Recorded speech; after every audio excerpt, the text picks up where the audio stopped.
little upside down, sideways, two-fingered Jeep Wrangler wave. You know what I'm saying?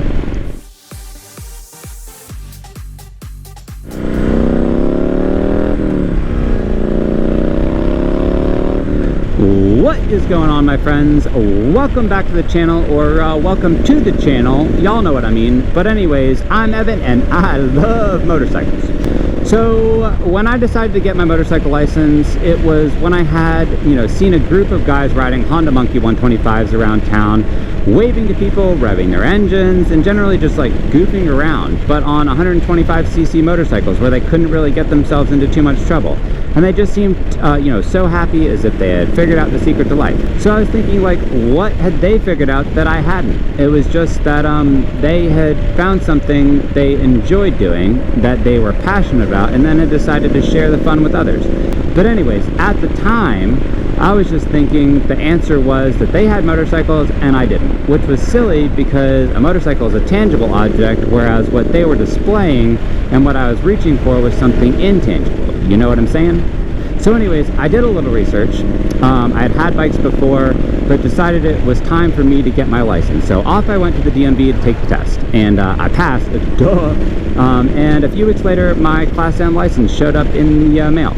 So anyways, I showed up with my mom having no idea, questioning whether or not it was legal for me to ride that thing, in quotes, on the road or not. And of course it was, but what no one really told me was about the motorcycle community, beyond the unique little upside down, sideways, two-fingered Jeep Wrangler wave. You know what I'm saying? Anyways, what I didn't really realize was how friendly the community was, no matter what bike you're riding, from mini Hondas to Harleys to Ducatis and everything really in between. Motorcyclists are just really out there to enjoy life and have fun, and you'll feel a part of that family almost immediately. And yes, I know there'll always be the trolls, but the community is overwhelmingly positive. And to be honest, if you're looking to make friends, it may be one of the better communities to try, because not all hobbies like motorcycling are have such devoted communities that are so large, or just a general sentiment of unity. And then once you're a part of that greater community, it's like college. You can kind of break off into your interests or major, from bike nights and car or bike shows to touring adventures to racers or track day gods, that will all pull you further into the unique communities. So I just wish that I knew how many opportunities this hobby would bring to me to make cool friends, because I may have started riding a little bit sooner. Anyways, when thinking about what I wish I knew before getting into riding, there are a few facets, some of which are mental, some of which are monetary, and so on. And I guess we'll cover all of these things that I wish I knew for you guys. Just trying to pass on some of my thoughts and ideas here. So monetary wise, after you get your motorcycle permit, which I think was like 20 bucks or something like that, you can choose to take a plethora of different courses for different prices that vary by your state or location, but generally range from about $200 to like $400. So up until then, everything was great. I was licensed and ready to go. I was thinking, like, wow, perfect. All I need now is the motorcycle and a helmet, which I had actually jumped the gun and bought before getting the motorcycle permit, but beside the point. Anyways, I thought I was good to go. But oh boy, was I wrong, son. I was wrong. You need way more than just the bike and the helmet. Those are definitely not the only expenses that I came across, and so this is like the big first lesson that I learned. So first things first is the gear, and as a new rider, you should get a full set of gear and make sure to not to start bad habits that you'll carry on. So if you start with gear and get to ride with it and associate riding with it, you'll end up wearing it more often or wearing more of it long term, which will keep you safe, my friends. Just freaking get used to it. But anyways, I feel like this is a must, especially here in the US, where we see so many poor examples of this, especially in like the no safety states like Florida or Illinois. Calling y'all out, y'all know what I'm saying. But no, you shouldn't be wearing flip-flops, flipping your hair in the wind, and wearing a bathing suit on your bike. And I mean, like, this can be slightly expensive. If you buy a good helmet with MIPS or something of the like, it'll be like $200 to $400.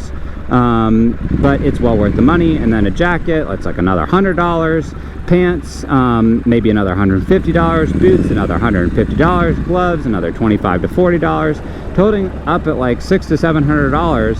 But remember, it's well worth it, because as a new rider, you know, as a new rider, you'll end up making a lot more mistakes. If you're going, you know, to go down, it will most likely be within your first few months of riding. And I mean, I know a guy who just started riding and went down, you know, on his ride home from the dealer, and that was after taking, you know, the motorcycle classes. So yeah, it does pay to be protected, and you should really think about building this into your budget.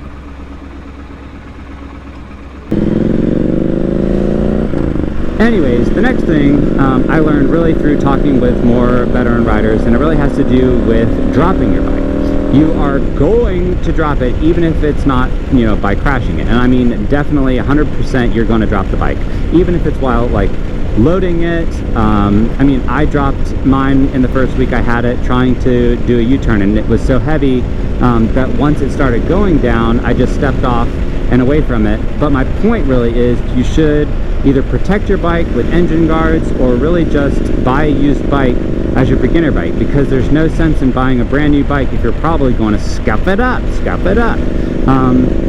And you can find them on Facebook.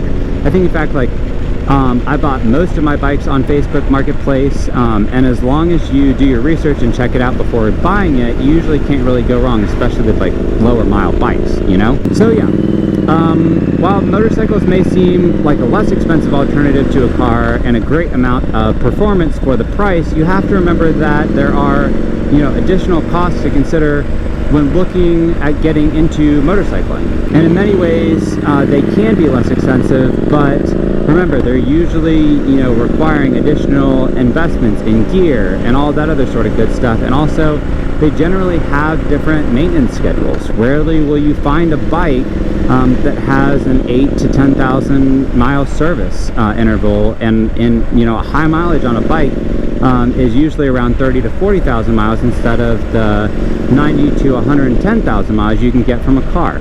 And also, you really gotta do maintenance on these bikes, because in general, motorcycles are ridden a good bit harder than cars. So yeah, there's that. Also, guys, is insurance. And I would really encourage you guys to get good insurance. You know, you can all do your own research here, because it really has to do with where you ride, where you keep your bike, your riding styles, and all that other sort of good stuff. But do your research on that. Anyways, y'all, prepare for the mistakes, prepare for the additional costs, and embrace the community. Oh, and have fun, y'all. But yeah, that's pretty much all I have to say about what I wish I knew before buying my first motorcycle, or getting into riding just in general. If you enjoyed this video, do me a favor, like, comment, subscribe, and I'll catch y'all on the next one. Cheers!